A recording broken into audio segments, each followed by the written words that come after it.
to PokeCast. This issue that we're going to be reviewing is Marvel 1602 Fantastic Four. This is the final issue, 5 of 5. And when it comes to the end of a story, I think they did a great job with this one. From the last issue, we had Dr. Doom and Namor, talking with each other about how they can make each other better. And Namor starts to show off his Triton, and of course Reed right there is just like, so your science made that? It's amazing. And Namor's just like, it's actually belonged to a god. You should really try to understand it.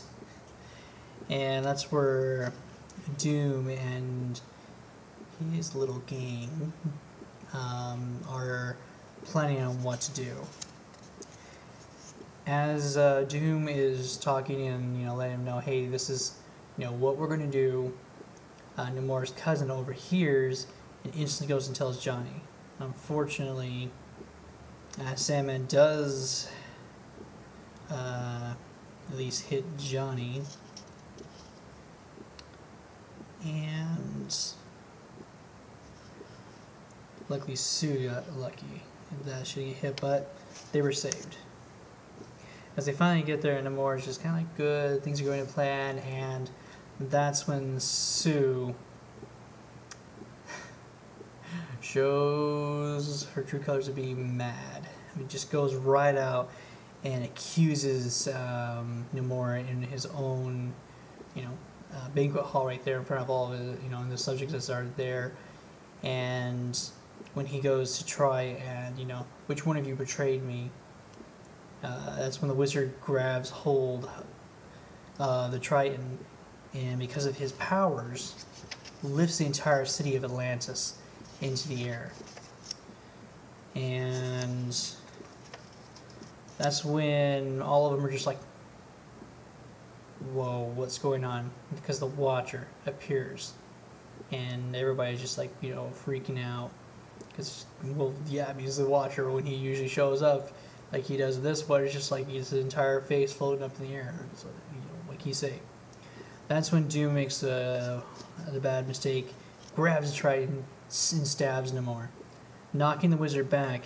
Unfortunately for the wizard, he falls backwards, rips off Medusa's blind, her veil, and probably one of the saddest moments that you can have in a Marvel comic happens right there. She is a lover of the wizard, and she turns her love into stone, killing him instantly. And everybody's doing what they can. Fantastic Four is going, trying to save William Shakespeare and Doris, and trying to get out of this alive. Doom, of course, he's falling.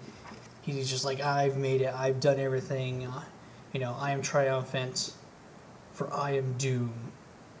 As far as we know, he falls to his death, but knowing it being Doom, even in the 1600s, he probably survives. And if they wanted to go on to, add more story, they probably could because of that.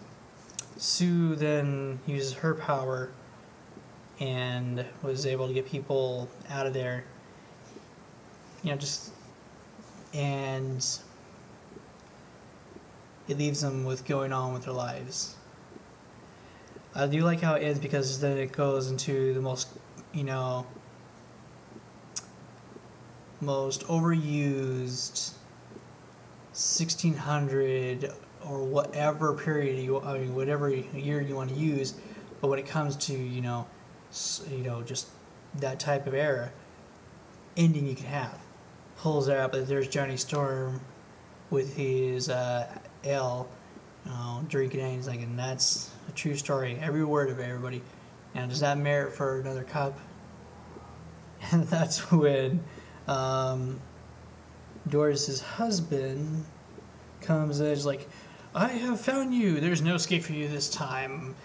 and you will suffer the consequences. And he melts the Duke's sword.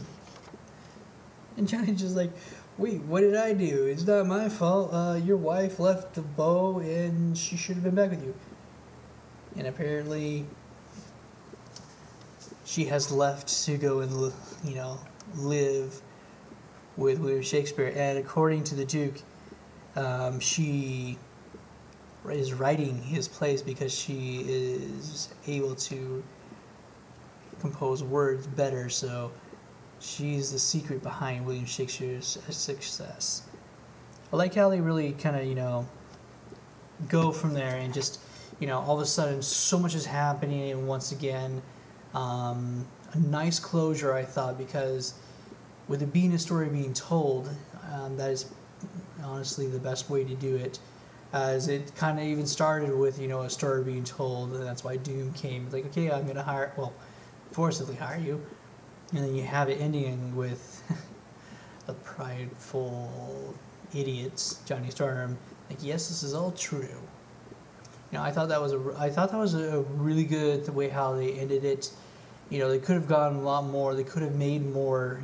This could have been the 10 to who knows how many ones, but they kept it to 5 comics, and I was very pleased with how they did it.